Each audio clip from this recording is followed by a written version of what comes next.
নমস্কার বন্ধুরা, সবাই কেমন আছো? আশা করি সবাই খুব ভালো আছো। আর তোমাদের জন্য নিয়ে এসেছি আজকে আলুর চপ। আর এটা এখন হালকা হালকা ঠান্ডা আর বৃষ্টি পড়ে, তো এরকম ওয়েদারে এটা খেতে খুবই টেস্টি লাগে আরও। তো শুরু করা যাক রেসিপিটা। এখানে আমি একটা বল নিয়েছি, বলের মধ্যে বেসন দিয়ে দিলাম, এর মধ্যে একটু দেবো কর্নফ্লোর, আর দিব লবণ, দিব হলুদ, আর দিব একটু গুঁড়ো লঙ্কা, হালকা একটু সোডা, আর দিব আদা রসুনের বাটা। তো আদা রসুন বাটাটা দিলে এটা খুবই খেতে টেস্টি হয় আর একটা নতুন ফ্লেভার চলে আসে, সেই জন্যই এটা দেওয়া কথা। আপনারা চাইলে নাও দিতে পারেন যারা নিরামিষ খান। আর যারা যারা ভাববেন যে রসুন আদাটা দিয়ে দেব, তো তারা রসুন আদাটা অবশ্যই দিবেন পেস্ট করে।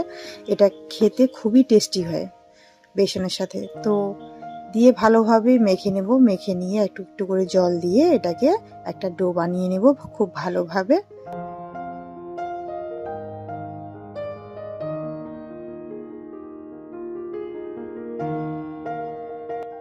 তো ডোটা আমার রেডি হয়ে গেছে, খুব একটা ঘনও না খুব একটা পাতলাও না। বন্ধুরা দেখতে পাচ্ছ আমি কীরকম বানিয়ে নিয়েছি, সেম এরকমই বানিয়ে নেবেন, তাহলে খুব ভালো হবে। তো আমার বেটারটা রেডি হয়ে গেছে, এটা 10 মিনিটের জন্য রেস্টে রেখে দেবো। এবার এদিকে আমি সেদ্ধ আলু নিয়েছি, সেই সেদ্ধ আলুটাকে ভালো করে ম্যাশ করে নেব। আর নতুন আলু, সেই জন্যই গলে গেছে আলুগুলো একেবারে সেদ্ধ করার সময়। তো এটা খুব ভালোভাবে ম্যাশ করে নেব আগে।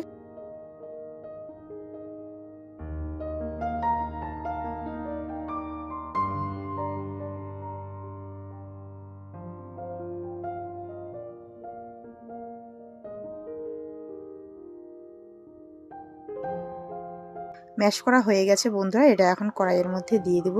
এদিকে কড়াই বসিয়ে দিয়েছি, কড়াইয়ের মধ্যে তেল দিয়ে দিলাম হালকা একটু, দিয়ে তেলটা ভালোভাবে একটু নাড়াচাড়া করে নেব।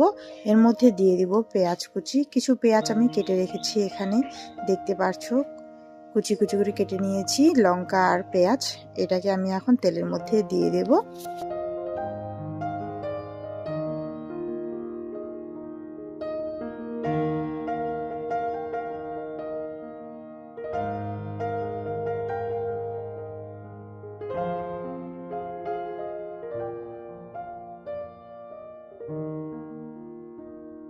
এর মধ্যে দিয়ে দিব একটু লবণ, দিয়ে ভালোভাবে আবারও নাড়াচাড়া করে নেব পেঁয়াজ লঙ্কাটাকে। যতক্ষণ না ভালোভাবে একটু ভাজা হচ্ছে ততক্ষণ নাড়তে থাকবো।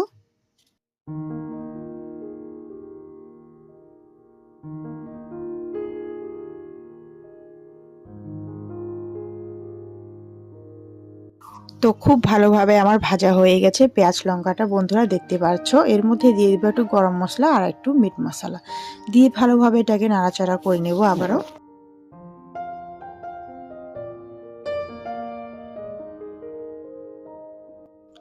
এবার এর মধ্যে দিয়ে দিব সেই ম্যাশ করে রাখা আলু, দিয়ে ভালোভাবে আলুটাকে মিক্স করে নেব পেঁয়াজ লঙ্কার সাথে। আর এর মধ্যে কিন্তু আমি কোনো হলুদ ইউজ করব না, সেটা তোমরা দেখতে পারবে। হলুদ দিলে কালারটা হলুদ হয়ে যায় আলুর, সেই জন্য একটু ভালো লাগে না। সব সময় তো হলুদ দিয়েই খাই আলু, তো আলুর চপের সাথে হলুদ না দেওয়াটাই মানে ভালো লাগে আর কি। হলুদ না দিলে কালারটা হলুদ হয় না, সেই জন্যই আলুর চোখাটা একটু দেখতে ভালো লাগে। আলু চোখাটা আমার ভাজা হয়ে গেছে বন্ধুরা, এর মধ্যে দিয়ে দেবো একটু বাড়ির ধনেপাতা। আমার ধনেপাতার বাগান তো তোমরা দেখেছো, সেখান থেকে একটু ধনেপাতা নিয়ে এসে দিয়ে দিলাম, তাহলে সেন্টটা খুবই সুন্দর আসবে। আর যখন আলুর ভেতরে যখন ধনিয়া থাকে তো খেতে অনেক সুস্বাদু লাগে, তো সেই জন্য একটু ধনেপাতা দিলাম। আর এবার একটু ভালোভাবে ভেজে নিয়ে এটাকে আমি এখন নামিয়ে নেব।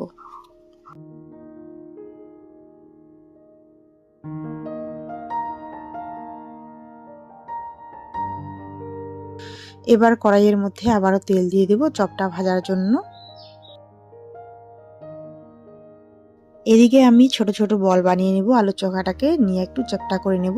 আর হাতের মধ্যে একটু তেল লাগিয়ে নিয়েছি যাতে করে আলু চোখাটা লেগে না যায়, সেই জন্য।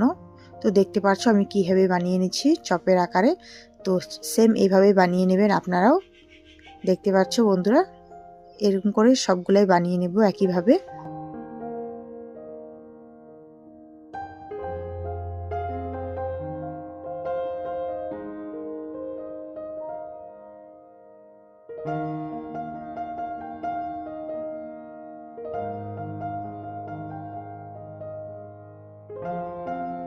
তো সবগুলোই আমার বানানো হয়ে গেছে বন্ধুরা, দেখতে পাচ্ছ সব কটাকে থালার মধ্যে রেখে দিয়েছি এভাবে। এগুলাকে আমি এখন ব্যাটারের মধ্যে দিয়ে দেব, দিয়ে ভালোভাবে গরম তেলের মধ্যে দিয়ে দেব। তো আমি হাত দিয়ে দিচ্ছি, আপনারা চাইলে কোনো চামচ বা কোনো কিছুর সাহায্যে দিতে পারবেন। তো দেওয়ার সাথে সাথেই কত সুন্দর ফুলে উঠতেছে বন্ধুরা, দেখতেই পাচ্ছেন। এবার এটাকে পাল্টে দেব যাতে করে কারো শরীরে কেউ লেগে না যায়, সেজন্য এবার আবারও একটা দিয়ে দেব। তো আপনারাও বাড়িতে বানাবেন সেম একইভাবে, দেখবেন অনেক টেস্টি হয় এটা খেতে। আর আলুর চপ কার না ভালো লাগে বলুন, সবারই তো পছন্দ আলুর চপ, বাচ্চা থেকে বুড়ো সবাই পছন্দ করে আলুর চপ।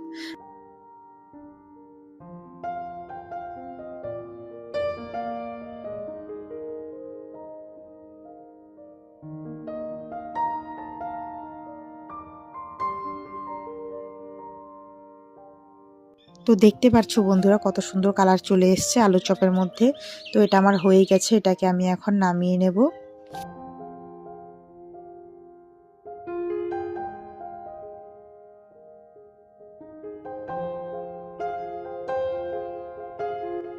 আবারও একইভাবে সব কটাকে ভেজে নেব।